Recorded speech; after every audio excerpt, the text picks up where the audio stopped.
Paulo ƒe agbalẽ evelia si wòŋlɔ na Tesalonikatɔwo. Tesalonikatɔwo ƒe agbalẽ evelia ta gbãtɔ.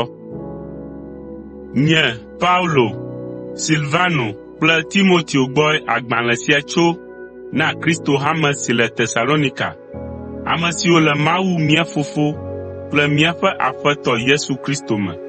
Amenuveve kple ŋutifafa si tso Mawu, Fofo la kple Aƒetɔ Yesu Kristo gbɔ la nanɔ anyi kpli mi.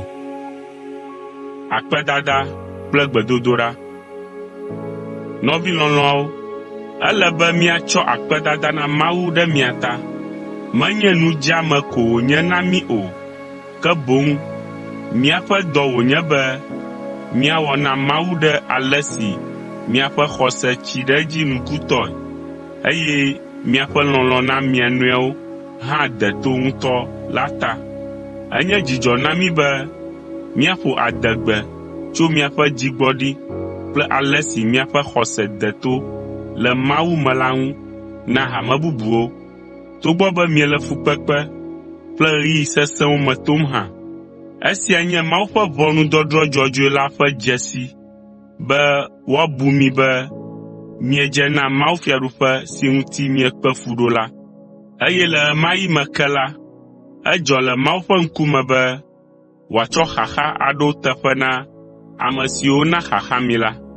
Eya ta magblɔ na mi, ame siwo le fu kpem la be Mawu ana dzudzɔ mi kple míawo nenye be Aƒetɔ Yesu va do kpoyi tso dziƒo le dzo ƒe aɖewo me kple eƒe mawudɔla sesẽwo, adrɔ̃ ʋɔnu ame siwo katã medi be yewoanya Mawu o kple ame siwo katã meɖoa to míaƒe Aƒetɔ Yesu Kristo ƒe nyanyui la o.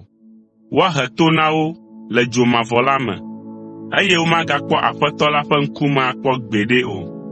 Gawu la, womakpɔ eƒe ŋutikɔkɔe ƒe ŋusẽ hã o, ne eva be wòaxɔ kafukafu kple bubu ɖe dɔ gã si wòwɔ na ame kɔkɔewo la ta. Miawo la, mianɔ ame siwo anɔ ekafum la dome, elabena miexɔ Mawu ƒe nya si míegblɔ na mi la dzi se. Eya ta míedoa gbe ɖa ɖe mia ta ɖaa be míaƒe Mawu la nawɔ mi vi siwo ƒomevi wòdi be woanɔ ye si lae, eye agawɔ mi mianyo ade ale si miedi la nu. Mlɔeba la, atsɔ eƒe ŋusẽ axe fe na mi ɖe miaƒe xɔse ta. Ekema ame sia ame anɔ Aƒetɔ Yesu ƒe ŋkɔ kafum ɖe nu nyui siwo do go tso mia me wokpɔ la ta.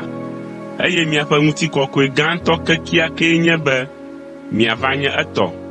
Míaƒe Mawu kple Aƒetɔ Yesu Kristo ƒe nublanuikpɔkpɔ sɔgbɔ la ana esiawo katã ava eme na mi.